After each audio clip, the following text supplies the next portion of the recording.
Hello everyone, this is Direwolf20 and welcome to episode 40 of Direwolf20's Server Play series. Today, I am joined on the server by a very special guest, somebody who I haven't seen in these parts for quite a long time. How's it going, Mr. Slowpoke? Hello, Dyer. How are you? Dude, are you actually playing Minecraft or what's the I'm deal? actually genuinely playing Minecraft. Yeah, It's kind of incredible. that's surprising just a bit. Just a little bit. Oh, I think my quarry just stopped. So many new mods. Right? And so many old mods that have got new features that kind of have to play. Yeah, it's surprising how much of a difference. I didn't even realize how much of a difference there was between 1.6 and 1.7 mods until I was starting to wrap up my 1.6 series, and there were cool things. I was like, hey, I'd like to do this, I'd like to do that, and I realized there's a lot that I can do now that I couldn't do even in 1.6. Yes. Yeah. Some very, very cool stuff out there. Yeah. Really good mods that have been either evolved or just brand new or that we haven't used before. Absolutely. So there's a lot. I'm dying to start my 1.7 series. I can't wait. Hopefully it will be fairly soon. I would hope so, yeah. I've been bugging Prague for a while now. I'm like, hey, how's it going? There's one or two bugs we're still working on, sorting out, and a couple of other things, so I'm hoping it won't be too long. I think we're just waiting on one mod to be updated, aren't we? There's one that they're waiting to be updated, and there's one or two bugs. A couple people have started playing it recently that they ran into. Right. So do you have a book in the workshop yet? I do. Where's But there's not very much at my base at the moment. There's never anything at your base, but well, this is true, but I'm literally a day in. I know. But if you go to the workshop, I'm on the far right hand side. And I'm back. Hey, it's Mr. Pahimar. What's up, Pa? Just a sec, I'm switching myself back to push to talk. Ooh. I'm totally not seeing your book. Oh, wait. There we go. Hold on. There we go. Slowpoke's Hovel. Yeah, that's the one. One of these days, and I've been saying hovel. this for 40 episodes now, because I'm on episode 40. One of these days, I will bring back the Mistcraft Portal computer craft setup, but... Direwolf. I'm terrible. 25 projects, and then all of a sudden you finish one, and then all of a sudden you have 30 projects. How does that work? I know. Well, Soren's been keeping Welcome me to busy, modding. because Soren's like, hey, let's move our base 8 times. Yeah, I noticed. Is it your fourth base you're on now, or your third? Something like that. I don't know. Soren has been doing a lot of streaming on the server, and basically what he'll do is he'll play for 8 hours, and I'll log in, and there'll be this huge difference in our base, and I'm like, wow, a lot has changed. I think I'm pretty close actually to your original base because I did fly past it the other day. Nice. I think it was yesterday I flew past it, and I was tempted to go down and hijack all your stuff, but they were telling me you were still using it for something. For blood magic, is it, or something? Oh yeah. I've got a good altar set up at my base. If you ever want to do any blood magic crafting, it's pretty solid the way it works. There's a really good one in the workshop as well, isn't there? In the bottom. The workshop's pretty good, but mine's better. Is it? If I do say so myself. Okay. So you've been getting into Britannia, huh? I tried to, but then I stopped because I realised that you still need to get resources, and getting resources early on is a little bit harder now. Yeah. Because of setting up your AE system at the beginning, whereas it used to be fairly simple to get a basic AE system setting up. It's now just giving me a headache. It's just channels and. Well, I mean, if you want a basic AE system, it's not too bad. But if you want anything more than 8 channels, then yeah, you need a controller and a little bit more effort. Well, I'm trying to get something where I can expand it later on.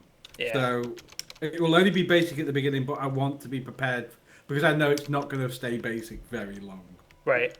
Well, you could always have multiple separate systems and then eventually bring them all together with a controller.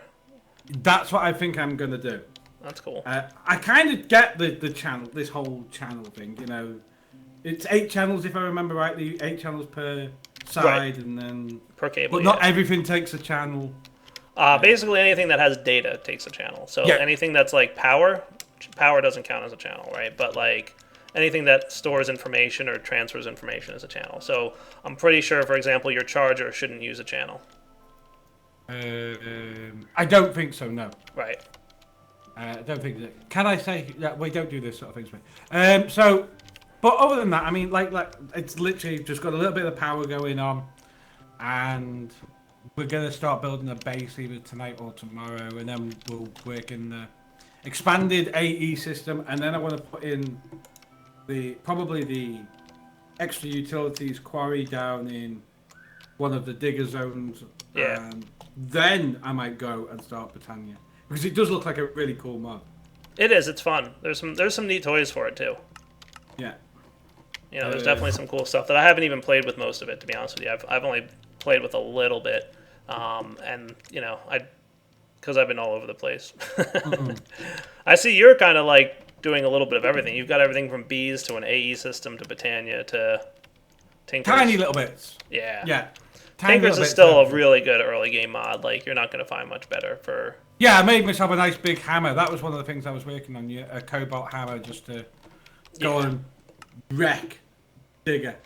Right. And it's really good at just wrecking places. That's cool. So that's helped to get a little bit of early resources. Definitely. And it's good to be, you know, on stream, chatting to people. Then I've got like this perfect wiki next to me called my chat. And every time I go wrong, they just spend... Because I'm on like about a 40-second delay. So they'll spend 40 seconds yelling at me before I actually pick up. It's terrible. That's Twitchipedia, right? Yeah. Twitchipedia. That's the one. Yeah, I'm familiar with Twitchipedia. They tend to know their stuff for the most part. Oh, God, yeah. It's incredible. Like, some of these guys, I don't know how they play. I mean, they must play all the time. Yeah, I don't know what that's like. Hammer. I told them I just said about the hammer. I got a cobalt hammer, a bit of paper, flux on it. It's good. It works. It's a wrecking machine. I got deaded a lot of times because of the new bat mechanic. 3 hearts is not good. Yeah, that hurts, doesn't it? Yeah, just a little bit. Yeah. I want to show you something funny I did to Soren, by the way. Ooh, go on then. But I need to remember the name of the item I need to show it to you with. And I'm like looking through NEI right now, like what was that thing called? NEI's doing my head in. What's that? It's really aggravating me. NEI. Yeah. That lag is just insane. It's like it was like a 10-second lag on looking up items before. It was like, I don't know what's causing it.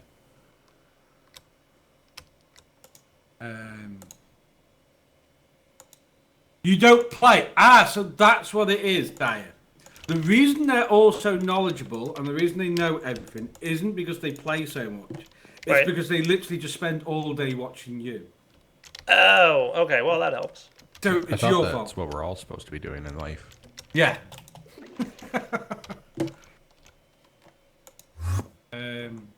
I like the fact that you can... I haven't done it yet, but the Tinker's Construct Smeltery, you can change the size of it now. Yeah, that's cool. Pretty neat, right? Nice big smelteries, that'll be good. Especially for automation.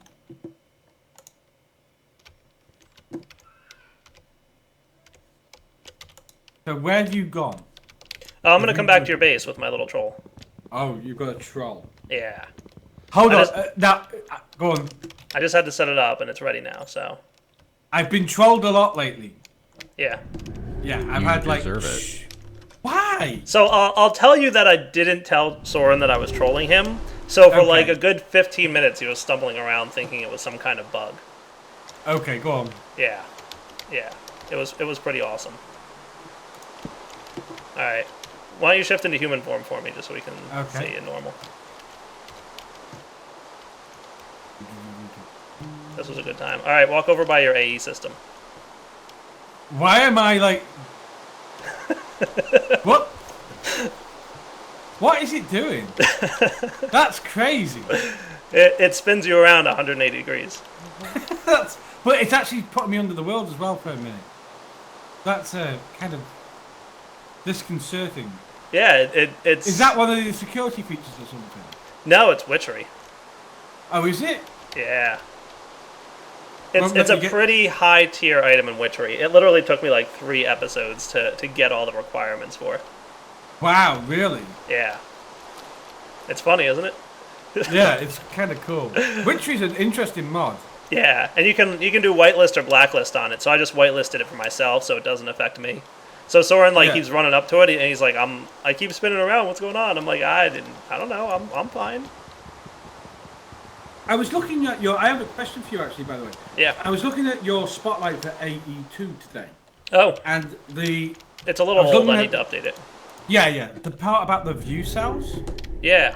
using them as filters. Yeah. Does that have a whitelist, blacklist option, I or is don't it remember. just all whitelist?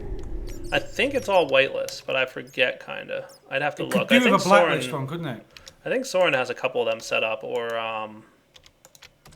Yeah, because you said you were going to use those terminals quite a lot. yeah.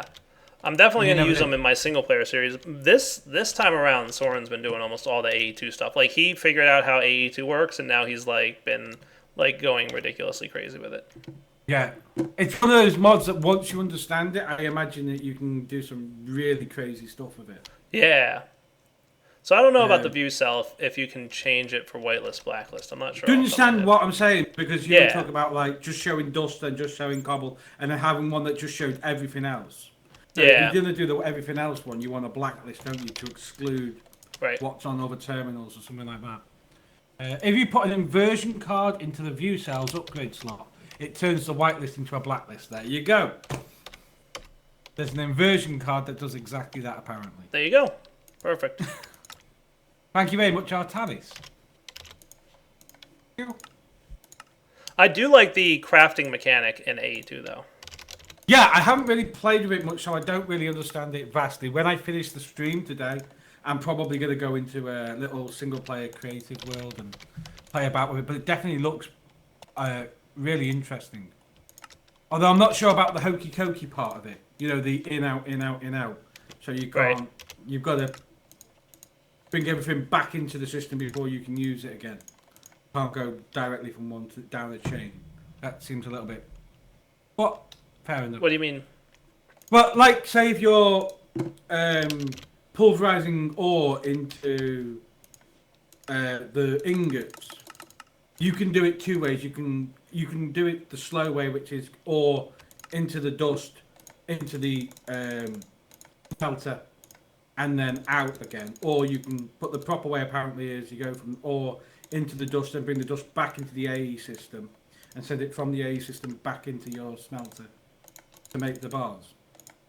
That's what I've been reading today. It has to be pulled back in to go back out again.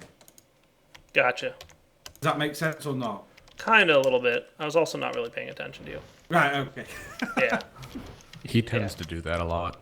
Yeah, he asks me a question and ignores the answer, so. Well, I realized that I've spent like 15 minutes of this video so far just chit-chatting with Slowpoke, so I'm like, maybe I should build something. We'll Build? get there. Yeah, I do that occasionally on videos. What are you building? I want to automate this thing that I built last episode, which is going to be a power type system. A power type system. Yeah. So right now I'm trying to figure out exactly the best route to take for this. Oh, where have I come here? Why have I come here? I don't know. That's not where I wanted to go. Oh, what the what? Okay. Cool. I wanted A to. little bit of lag there. I should really get one of those remote access things too. What? The wireless? Yeah. Yeah, I've been lazy. So let's see. So, how is your 2-player series going on with Mr. Parvar? Has it been good? Yeah, it's been really good. Pogmar is a lot of fun to play with. Okay, I'll send you the check later. Yeah. Thank you, Pop. That would be appreciated. I'm sure it's a big check as well, really. It needs to be. Yeah, I think so. Like, I don't like to lie, but yeah, Go on, say it. yeah. For as much money as Pahimar offered me to say that he's fun to play with, I mean... Yeah. Right, that's where I wanted to be. Where's he hiding?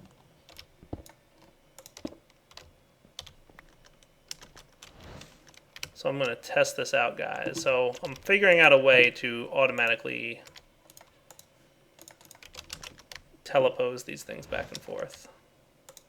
So these should be power 0 right now, right? Cool.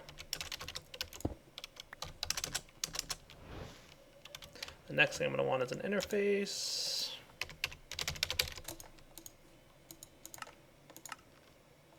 Dun dun dun dun dun. Lots of crafting going on for that requirement. Let's see what we've got cable-wise. Flick, smart cable. Cool.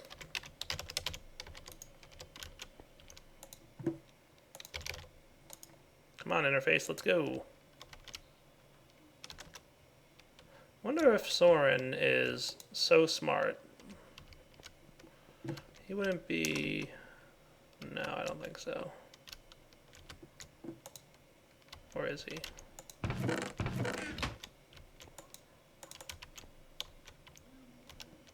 Is there an interface hiding here somewhere? Nope. Sometimes half the fun of playing with this system we have here is figuring out how Soren built this AE system and like what it does. What's he done? Yeah, you have no idea like how confusing Soren's AE system is. I was going to say he has a lot of channels going on here, hasn't he? There we go. It finally made it. Okay, I don't know what took so long, but it just showed up. Cool. There's several different networks going on here that I can count already. Oh, no, he's got like 10 networks going on. Plus he has this like crazy Super Soren drive.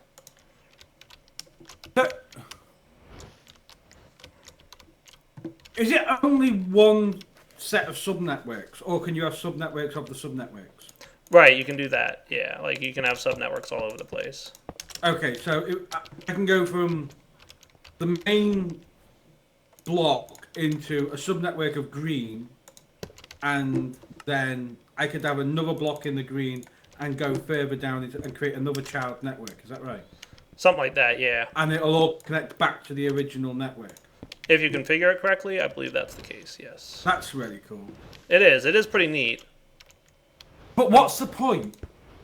Well, because what you could do is, like, you know how you have channels?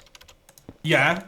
So, if you wanted to, you can P2P AE information, and, like, you could connect two P2P connectors for applied energistics using one channel across a subnetwork.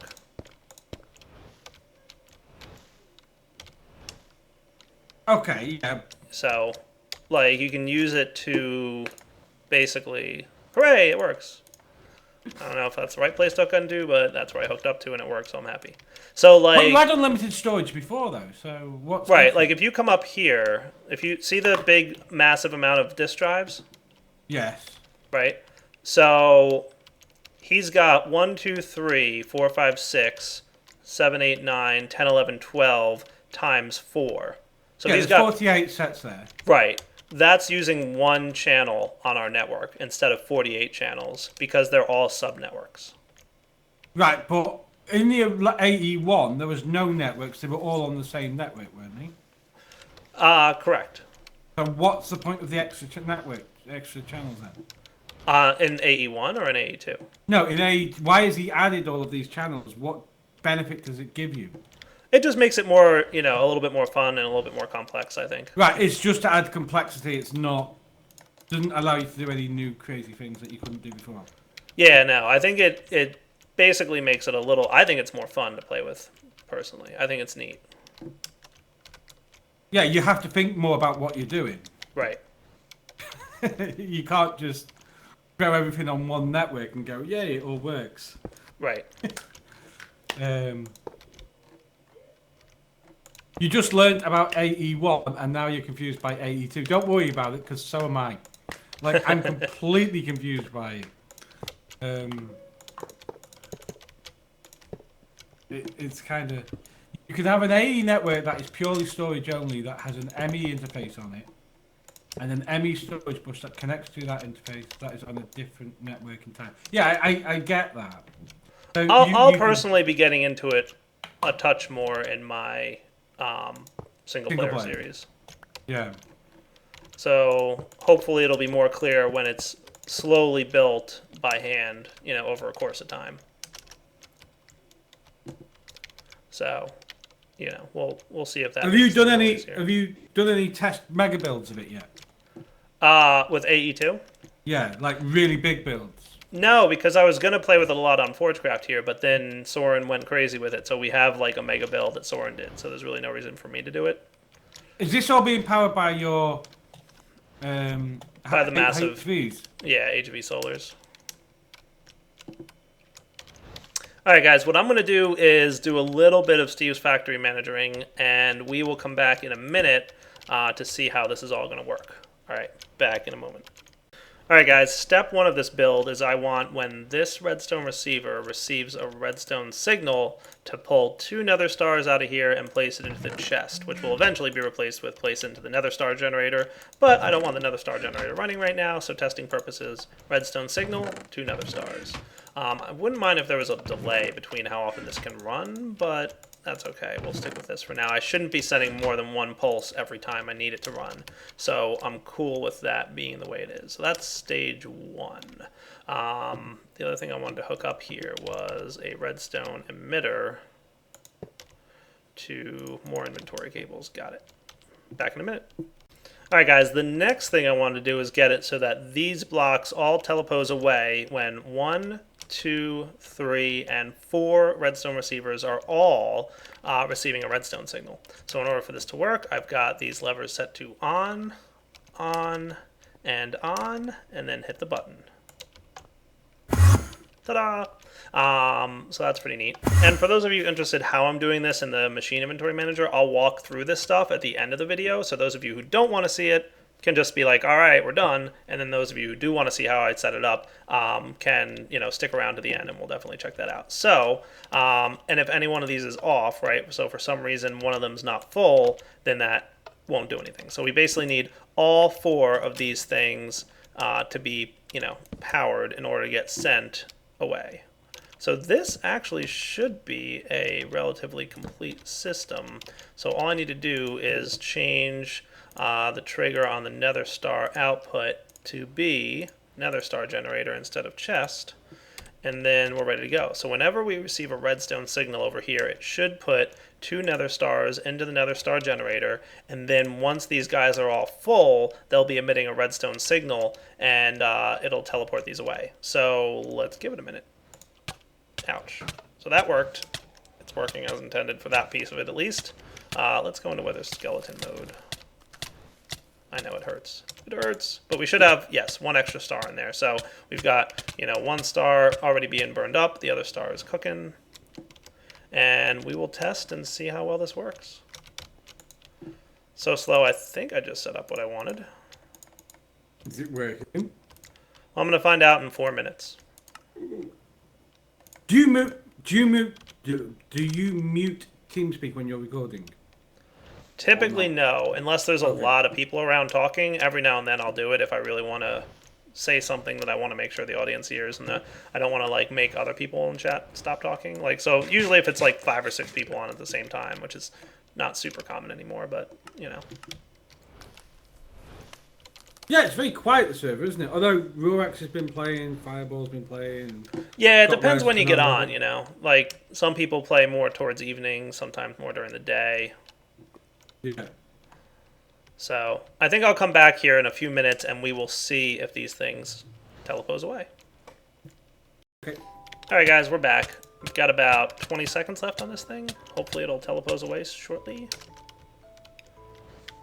If this works, I'll be happy.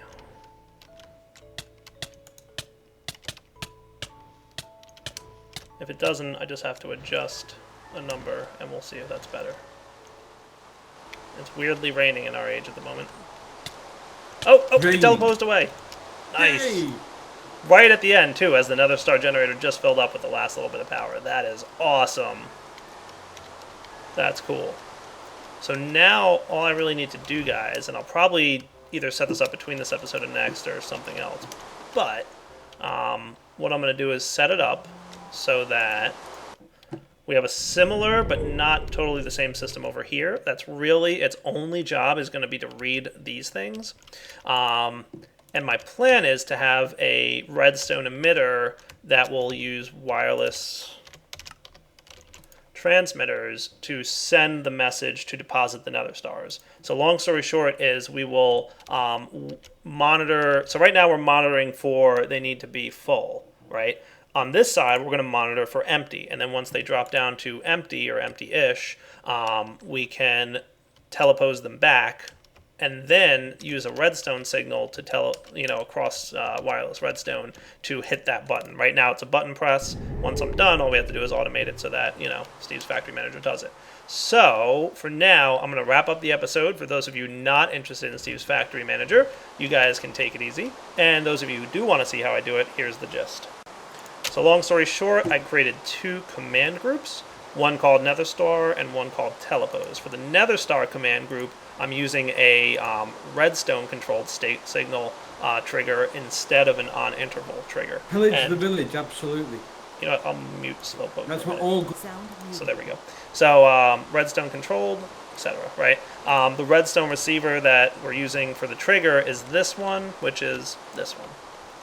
Okay, and then on that trigger's high pulse, so when we get a high signal, we're going to grab out of the ME interface that you saw me put down a bit ago 2 nether stars, and we're going to output to the star furnace. So that's easy, right? Now for the telepose command, it's a little less, not as complicated, it's a little bit more complicated in some ways. It's a 1-second interval, so every second it checks, and it looks for the 1, 2, 3, 4 redstone receivers, not the one that's the button press, but the 4 that are hooked up to the redstone comparators. And the multi-block setting on this is require all targets as opposed to require 1 target. So we have to make sure all 4 targets are matching the setup we do. So I said if any side, if I was being a little bit more secure about it, I would say, make sure it matches up on the side that the comparators are facing. But it really doesn't matter. Now we're going to have to change this for the other side, and you'll see why. I'll do a similar, chunk of video on how I set up the teleport away, because it's a little different. And all I'm saying is require a strength of 14 through 15. So as soon as we hit that 14 strength, which is almost full but not quite, which is just about where the nether star generator gets it, it allows the telepose away function. So when that's true, the redstone emitter that I placed down there emits a strong 15 strength signal on a pulse for 10 ticks. So it's a half a second pulse of energy, redstone signal down underneath the teleposer here. It's right under there. It's above that thing. I don't want to break it or it'll mess it up. But long story short, right, we send the pulse, it sends the telepose, and as soon as they telepose away, the redstone receivers stop sending a redstone signal, which makes this condition to start signaling false, right? So that's the gist. So really actually a pretty simple setup. Unfortunately, it did require quite a few inventory cables. I probably could have done this a little bit more efficiently, but I'm going to, at some point, probably replace these inventory cables with like the camouflage ones similar to I have over here, and then you just won't even see the cable, and that's neat. So for now, Direwolf20 signing off. Hope you guys enjoyed the episode, and once again, take it easy.